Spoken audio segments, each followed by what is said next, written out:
हम रात को आकाश पर अनंत तारे देखते हैं, मगर सूरज की पहली किरण के साथ तारों का जैसे अस्तित्व ही खत्म हो जाता है। अज्ञानी को कभी ईश्वर के दर्शन नहीं होते।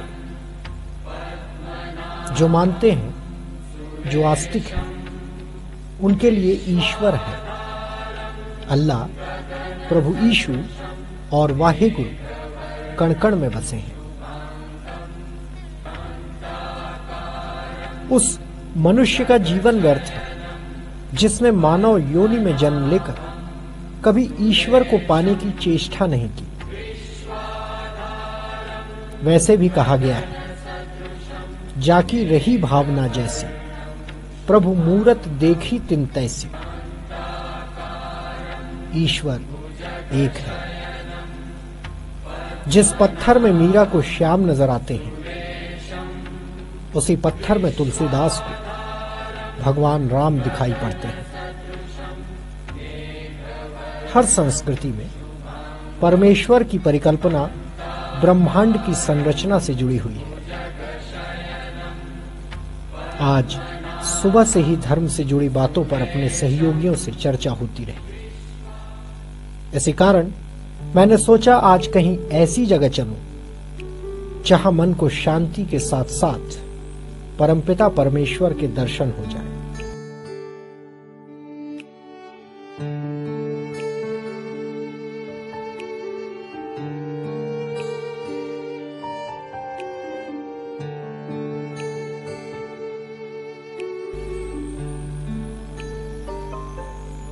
यात्रा की इस कड़ी में आज का सफर उसी परमेश्वर के दर पर जाकर खत्म होगा जहां इंसान से ना उसकी जाति पूछी जाती है, ना ही उसके मजहब को लेकर कोई भेदभाव नजर आता है।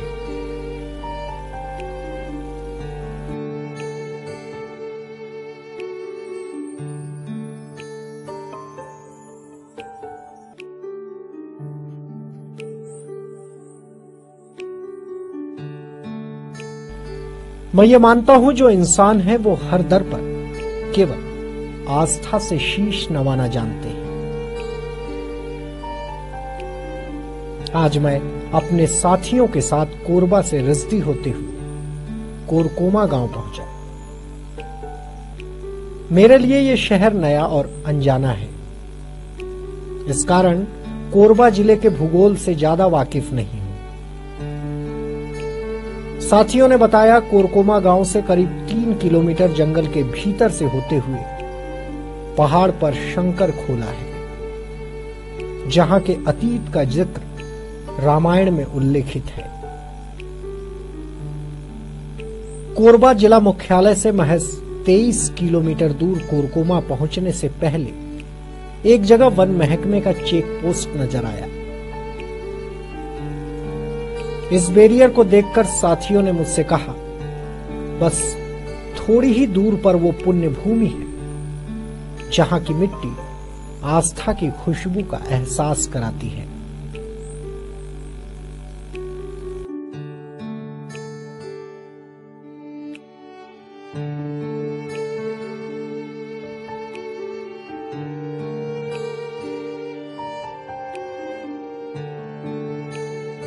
कोरकोमा गांव के भीतर से एक कच्चे रास्ते पर हमारी कार धूल उड़ाती उस पहाड़ की ओर बढ़ रही थी जहां देवों के देव महादेव विराजमान हैं।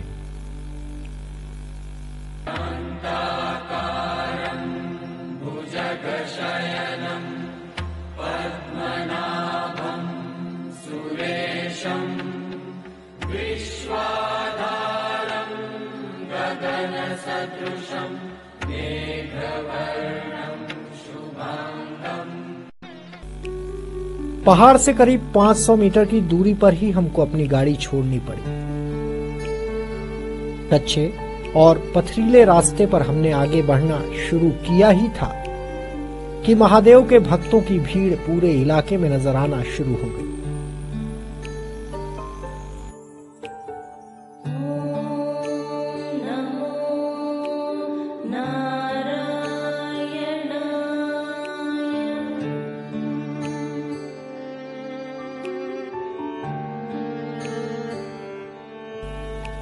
भक्तों के हाथों की मुट्ठियों में मुरादें बंद थी और आंखों में त्रिकालदर्शी के दर्शनों की लालसा।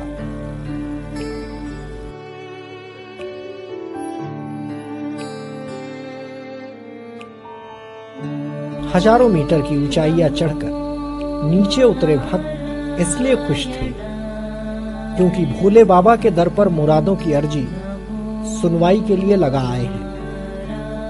आज नहीं तो कल मनोकामनाएं जरूर पूरी हो जाएंगी, ऐसा मन में विश्वास है।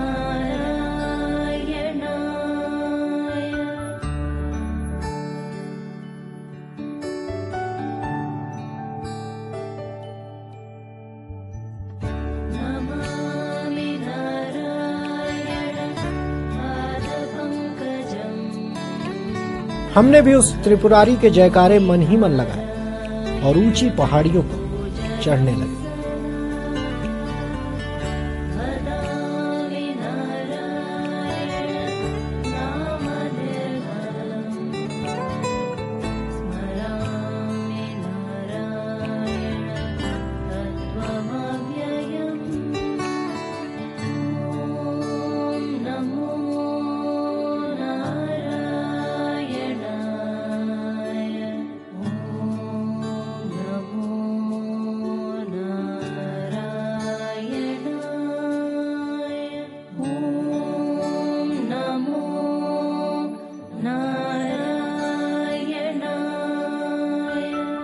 एकदम सीधी ऊंचाई, पैर फिसले तो सैकड़ों मीटर नीचे खाई, मगर पहाड़ पर बैठे महादेव की कृपा ही है कि भक्तों के पांव न कभी फिसलते हैं न डगमगाते हैं। मेरी सांस फूल गई है, मगर शिव शंभू के दर पर मत्था टेकने और उस कैलाश गुफा के दर्शन की अभिलाषा ने बढ़ते कदमों में रुकावट नहीं खड़ी होने दी।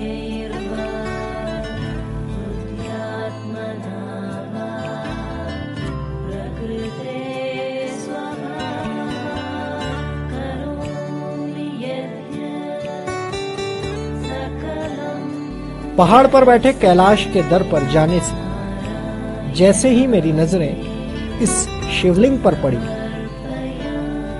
ऐसा लगा मानो सर्वोच्च परालौकिक शक्ति ने इस पूरे इलाके में सुख, समृद्धि और शांति का वरदान दे रखा। वैसे भी परमेश्वर को इस संसार का सृष्टा और शासक माना जाता है। कोमा में पहाड़ के ऊपर जो ये प्राचीन गुफा है, ये कभी सिद्ध मुनियों की तपोस्थली रही है। आज भी यहाँ पर भगवान शंकर की 12 महीने पूजा की जाती है। इसके साथ ही नवरात्रि हो, चाहे सावन का महीना हो, चाहे कोई भी ऐसा धार्मिक पर्व हो, यहाँ इन ऊंची पहाड़ियों से, इस गुफा के बीच से धार्मिक अनुष्ठान और पूजा पाठ का शोर दूर दूर तक सुनाई पड़ता है। पूरे इलाके को धन धान्य और समृद्धि, शांति के अलावा कई तरह की यहाँ से मनोकामनाएं पूरी होती हैं, ऐसा माना जाता है। शंकर खोला तो कोई कैलाश गुफा के नाम से इस पवित्र और सिद्ध धाम को जानता है।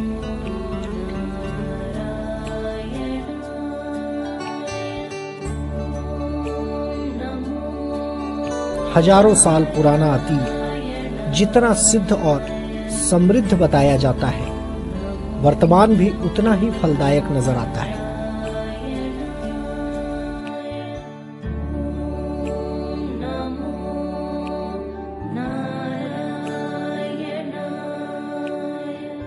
भगवान शंकर के भक्त बड़ी ही उम्मीदों और विश्वास के हौसलों को लिए यहाँ आते हैं। कोई निराश नहीं होता।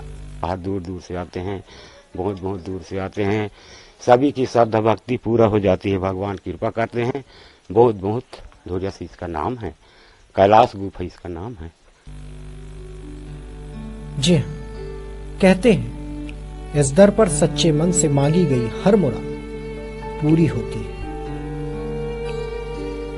कहते ये भी है कि इस दरबार से खाली हाथ आज तक कोई नहीं लौटा।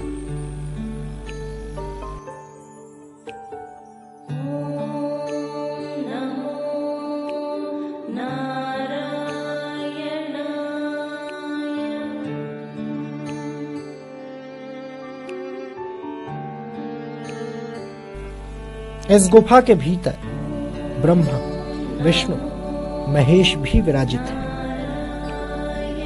साल के 12 महीने इस पहाड़ी से मांदर, शंख और घंटियों की आवाज दूर दूर तक सुनाई पड़ती है।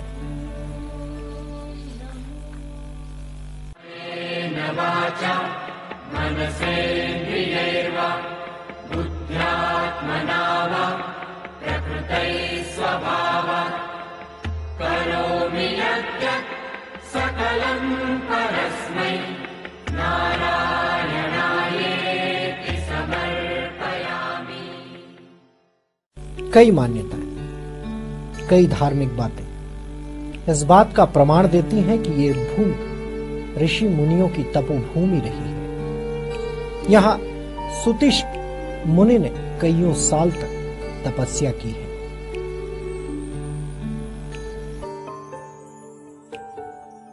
सुतीक्षण मुनि जो आश्रम है, इसमें वो आश्रम है, अंदर में जाके एक तो बैठे की जगह है, 5-6 जन की जगह वहाँ है, और वहाँ पर मुनि आश्रम की जगह है। कहते हैं शंकर खोला में रखे एक पत्थर का उल्लेख वाल्मीकि रामायण के अरण्य कांड में है। ये रामायण में है, वाल्मीकि रामायण में है चित्रकार। जानकार बताते हैं भगवान राम ने वनवास के दौरान इन गुफाओं के इर्द गिर्द समय बिताया है।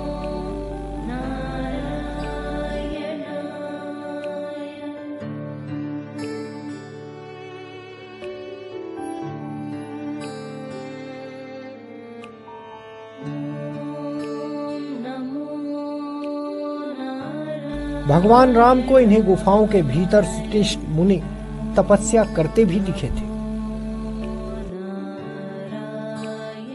वो मुनि के आश्रम में हर हमारे यहाँ राम और लक्ष्मण सीता जानकी तीनों मुनि इसे देख कर हम पे धर के बोला देख के ये है वही आश्रम में है।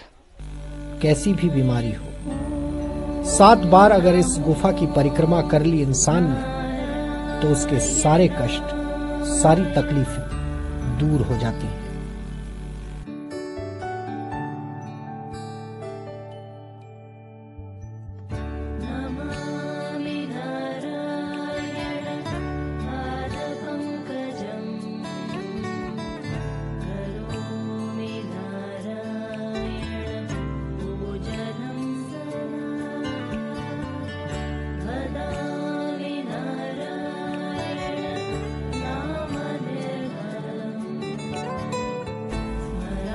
यहाँ कभी एक विशाल आम का पेड़ हुआ करता था। प्राकृतिक आपदा ने उस पेड़ की कुछ समय पहले बलि ले ली। उस जगह पर भी सुबह शाम अब पूजा की जाती है, क्योंकि उस पुराने आम के पेड़ के पीछे भी कई किंवदंतियां जुड़ी हुई हैं। वाल्मीकि रामायण में इस प्राचीन पत्थर का जिक्र भी आता है। काफी सिद्ध और मन्नतों को पूरा करने वाला ये पत्थर है। साथ ही ये जो गुफा आपको दिखाई पड़ रही है, कहते हैं इस गुफा से के भीतर भी शंकर जी का एक शिवलिंग है, जहां पर श्रद्धालु भक्त जाते हैं, अपनी मनोकामना पूरी होने की मुराद मांगते हैं। ये मान्यता है कि इस गुफा के भीतर से जो जाकर इसके ठीक दूसरी तरफ से जब भक्त निकल जाता है तो ये इस बात का प्रमाण हो जाता है कि उस कहीं न कहीं उसका एक नया जन्म हुआ है। जो उसके सिर पर थोड़े बहुत पाप थे वो कट चुके हैं। कैलाश गुफा के ऊपर की चट्टानों की ऊंचाइयां कई ऐतिहासिक और धार्मिक प्रमाण देती हैं।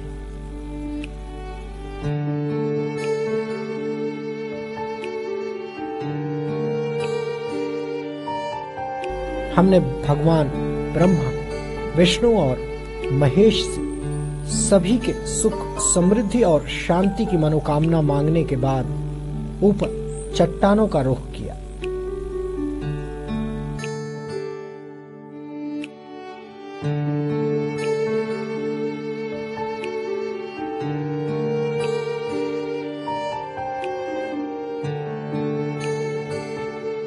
यहां पहुंचकर लगा धरती और आकाश के बीच कोई है, तो बस हम। ऊंचाई से कोरबा के प्रदूषण का विहंगम नजारा, ऊंची चिमनियों से निकलता जहर विकास की कहानी कह रहा है। लेकिन हम उस वक्त की कल्पना मात्र से आनंदित हो उठे हैं जब हमारी कई पीढ़ियों ने इस धरती पर जन्म ही नहीं लिया होगा।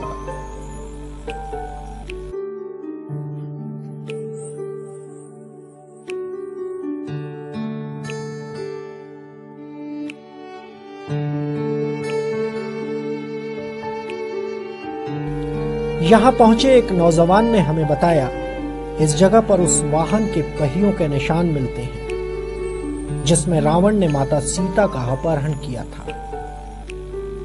यहां वो लक्ष्मण रेखा भी दिखाई पड़ती है जिसे माता सीता की रक्षा के लिए लक्ष्मण ने खींची थी। हालांकि इस बात के प्रमाण आज भी खोजे जा रहे हैं।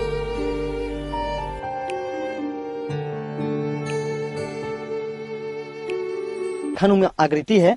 लोग कहते हैं कि जब वर्षों पहले भगवान श्री राम, लक्ष्मण जी और माता सीता जी को वनवास हुआ था, तो जब वो जा रहे थे तो रावण ने जब माता सीता का हरण किया था और अपने विमान में उनको हरण करके ले जा रहे थे, तो उस विमान के जो पहिए का निशान है, लोगों का मानना है कि ये जो निशान आप देखेंगे अभी, ये उस पहिए का निशान है। और दूसरी मान्यता यह प्रचलित है इसके बारे में कि भगवान लक्ष्मण ने माता सीता को उनकी सुरक्षा के लिए जो लक्ष्मण रेखा बनाई थी, ये उस लक्ष्मण रेखा का अवशेष है, ऐसा भी लोगों का मान्यता है। इस बात के प्रमाण मिलते हैं कि इस इलाके में राम भगवान माता सीता और लक्ष्मण जी के साथ वनवास के दौरान थे। जिस वक्त उनका सीता जी का हरण हुआ, लक्ष्मण जी उस वक्त वन की ओर गए थे। उनकी सुरक्षा के लिहाज से एक लक्ष्मण रेखा खींची गई थी। इस पहाड़ पर उसके प्रमाण मिलने की बात कही जाती है। इस पहाड़ के चारों ओर का मनोरम नजारा हर भक्त से कुछ देर रुक जाने की मनुहार करता है।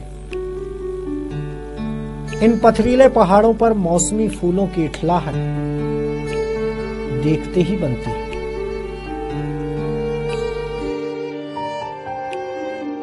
यहां पर कुछ लोगों ने बताया, एक चिलम गुफा है जहां साल के 12 महीने पानी भरा रहता है। कहते हैं ये पानी उस नौतपा में भी नहीं सूखता जब किसी आम इंसान को अगर धूप में खड़ा कर दिया जाए तो उसके प्राण छूटने में वक्त नहीं लगेगा।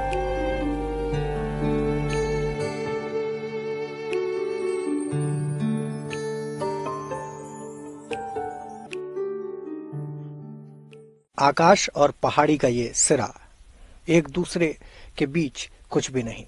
उस कैलाश गुफा के ऊपर ये जो कुंड नुमा जगह दिख रही है, कहते हैं ये चिलम कुंड है। साल के 12 महीने पानी थोड़ा बहुत रहता जरूर है। यहाँ पर कुछ चूड़ियाँ, दिए और नारियल के कुछ जो अवशेष हैं, वो इस बात का प्रमाण है कि श्रद्धालु यहाँ आते हैं, बड़े ही आस्था और श्रद्धा के साथ इस चिलम कुंड की पूजा करते हैं। कहीं न कहीं ये माना जाता है कि ये जो कुंड है, इसके पानी को अपने ललाट से या सिर पर लगाने से उनकी तमाम मनोकामनाएं पूरी होती हैं।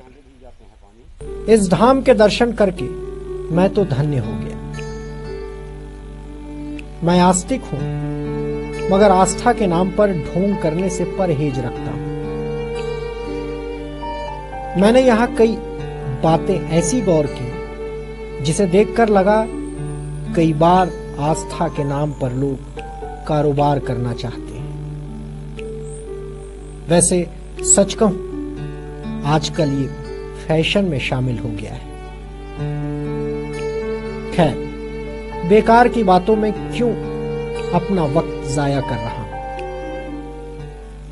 सोचता हूं, ईश्वर वो शक्ति है जिससे सारा संसार चलता है।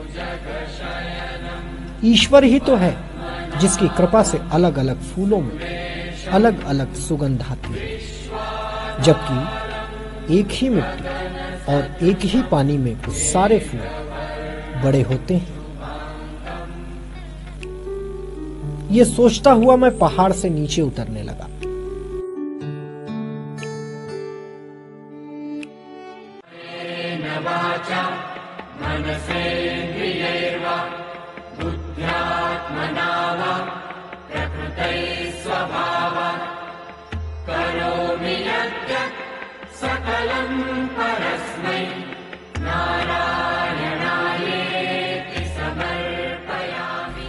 इस पवित्र भूमि पर पहाड़ की ऊंचाइयों में कई छोटे बड़े मंदिर भी हैं, जहां पर अलग अलग देवी देवताओं का वास है। इस पवित्र भूमि पर एक यज्ञशाला भी है, जहां समय समय पर अनुष्ठान और हवन होते हैं।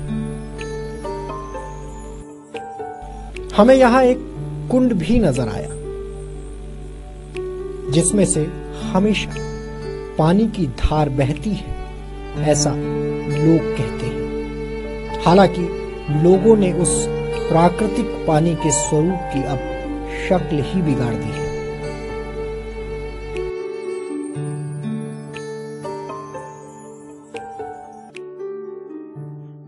कुछ लोगों की मोहब्बत कहें या भगवान के प्रति आस्था, सच्चाई जो भी हो, लेकिन प्राकृतिक झरने को, प्राकृतिक पानी के निकलते स्वरूप को इस छोटे से प्लास्टिक के पाइप में समेटकर रख दिया गया है। चारों ओर पहाड़, हरियाली और ऊंचे ऊंचे पेड़। सैकड़ों लोगों की मौजूदगी के बाद भी शांति का एहसास। कम ही जगह मिलता है ऐसा सुकून, जहां पहुंचते ही इंसानियत के मायने याद आ जाते हैं। जहां की तपोभूमि हमें जाति धर्म के झगड़ों से दूर रहने की नसीहत देती हो। मैं मानता हूं आज का दिन मेरे लिए कुछ ज्यादा ही खास रहा, क्योंकि मैं सुबह से जिस परमात्मा के विषय में सोच रहा था, उसके करीब से दर्शन हो गए। कब सुबह से शाम हो गई, आज पता ही नहीं चला। ना चाहते हुए भी लौटना पड़ रहा है। मैं फिर इस त्रिकाल के दर्शन करने जल्दी ही आऊंगा। मन में इस बात को सोचकर वापस लौट गया हूं, मगर यहां दोबारा कब आऊंगा, वो वक्त सिर्फ उस कैलाश को पता है।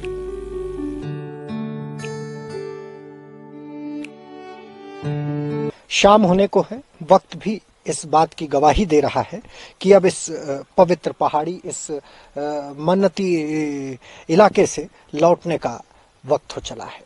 यात्रा की इस कड़ी में फिलहाल इतना ही। सत्यप्रकाश पांडे को दीजिए इजाजत, लेकिन यात्रा की अगली कड़ी में हम आपको फिर कुछ ऐसी ही जगह लेकर चलेंगे जिसका महत्व, इतिहास, पुरातत्व, संस्कृति या फिर वहां की कला से जुड़ा हुआ होगा।